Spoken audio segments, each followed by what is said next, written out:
উপদেষ্টাদের সাধারণত প্রশাসনিক কোনো দায়িত্ব থাকে না। এখন কয়েকজন উপদেষ্টার দায়িত্ব বন্টন করেছে। তার মধ্যে দেখা যাচ্ছে যে সিনিয়র তিনজন, মির্জা আব্বাস, নজরুল ইসলাম খান এবং রুহুল কবির রিজভী, এই তিনজনকে রাজনৈতিক উপদেষ্টা নিয়োগ করা হয়েছে। অর্থাৎ রাজনৈতিক বিষয়ে তারা পরামর্শ দেবে। ইসমাইল জবিউল্লাহকে জনপ্রশাসন, রাশেদ আল তিতুমিরকে অর্থ মন্ত্রণালয়ের দায়িত্ব দেওয়া হয়েছে। ইতিমধ্যে অর্থ মন্ত্রণালয়ে কিন্তু দুইজন আছে দায়িত্বে, একজন হচ্ছেন আমির খসরু মাহমুদ চৌধুরী এবং জোনায়েদ সাকি।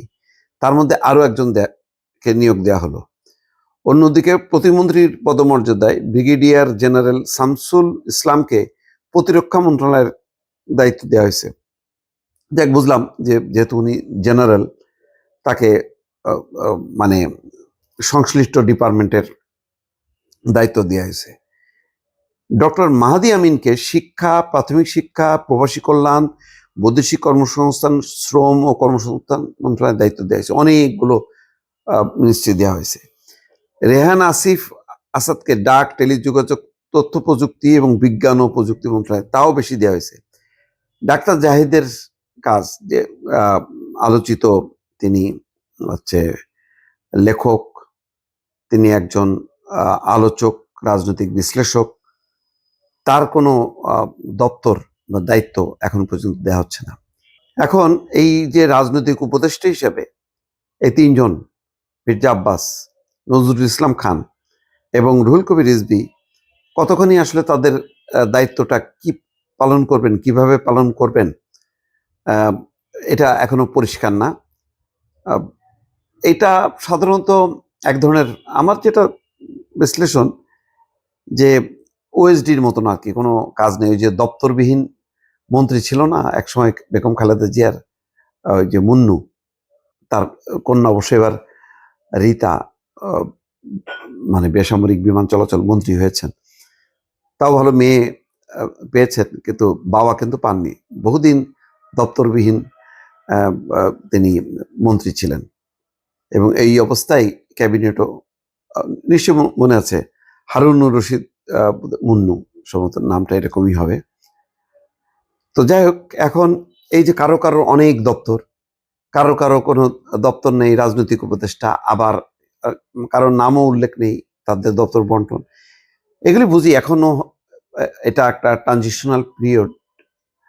এখনো হয়তো ভাঙা করা বা মানে পুরো দপ্তর বিলি বন্টন করে একটা সেট, সেটা হয়তো হয়নি। কিন্তু এগুলি খুব ক্রুশিয়াল। তো একটা ভয় হয় যে বিএনপি তো আর ক্যাডার ভিত্তিক দল না,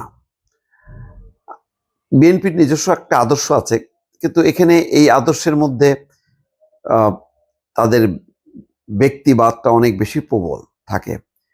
মানে প্রত্যেকটা ব্যক্তি এক একটা প্রতিষ্ঠান, এক একটা খুঁটি। তো ফলে দ্বন্দ্ব সংখ্যাটা এসব দলে বেশি থাকে।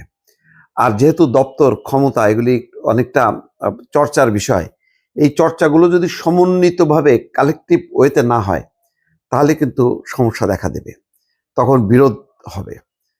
সেইগুলো কতখানি মানে একত্রিত করে একটা টিম ওয়ার্কটা দাঁড় করাতে পারবে, এটা একটা চ্যালেঞ্জ। আমার ভয়ও এখানে যে সবকিছু গুলাই না যায়, কারণ একটা মন্ত্রণালয়কে ঘিরে এতজন আবর্তিত হবে, কারোর বেশি ক্ষমতা, কারোর কম ক্ষমতা, এসব নিয়ে কিন্তু অসন্তোষ হবে। ইতিমধ্যে সবচেয়ে যাকে নিয়ে বেশি আলোচনা, শেখ রবিউল আলম, যার 3টি গুরুত্বপূর্ণ সড়ক, রেল, সেতু, তিনি কিন্তু আলোচনার মধ্যে চলে এসেছেন এবং নানাভাবে বিশ্লেষণ হচ্ছে যে তিনি বললেন সমঝোতার ভিত্তিতে যদি টাকা নেওয়া হয় তাহলে এটা চাঁদা না। তখন একজন রাজনীতিক, মুজিবুর রহমান, এবি পার্টির চেয়ারম্যান, তিনি কিন্তু ইতিমধ্যে বলেছেন ঘুষ নেওয়াটার তো সমঝোতার ভিত্তিতে হয়, তাহলে এটা কি অপরাধ না? এই আলোচনাগুলো কিন্তু আসছে এবং এগুলি বাড়তে থাকবে। যত আপনি বেশি কথা বলবেন তত বেশি সমস্যা হবে। যেমন স্বাস্থ্যমন্ত্রী সর্দার শাখাওয়াত হোসেন বকুল বলেছেন যে মানুষ ডাক্তারদের পিছনে এখন দৌড়াবে না, ডাক্তাররা মানুষের পিছনে দৌড়াবে। তো ডাক্তার কেন দৌড়াবে, এই একটা প্রশ্ন। ডাক্তারের কাছেই তো মানুষ আসবে, এটি তো স্বাভাবিক নিয়ম। কোনো মানুষের যদি সেরকম তার বিষয়ে থাকে, তাহলে তার পিছনে দৌড়াবে। দৌড়ানোটা সমস্যা না, সমস্যাটা হলো যে সার্ভিসটা প্রোভাইড করা। ডাক্তাররা রোগী দেখছেন কিনা, স্বাস্থ্য সেবাটা দিচ্ছেন কিনা, এটা হলো বিষয়। কিন্তু যার রোগ আছে সে ডাক্তারের কাছে দৌড়াবে, যাবে, এটাই হলো স্বাভাবিক। যাক, এগুলি হয়তো অতি কথা বা আনন্দের অতিশয্যে এই সমস্ত কথাগুলি বলছে। তো সবচেয়ে মানে ঝুঁকিটা হলো এই, অধিকাংশই তো তারুণ্য নির্ভর, মানে অনভিজ্ঞতা আছে, গুলায় না ফেলে, মানে সবকিছু মিলে একটা যদি ডাল খিচুড়ি করে ফেলে তাহলে সমস্যা হবে কিন্তু।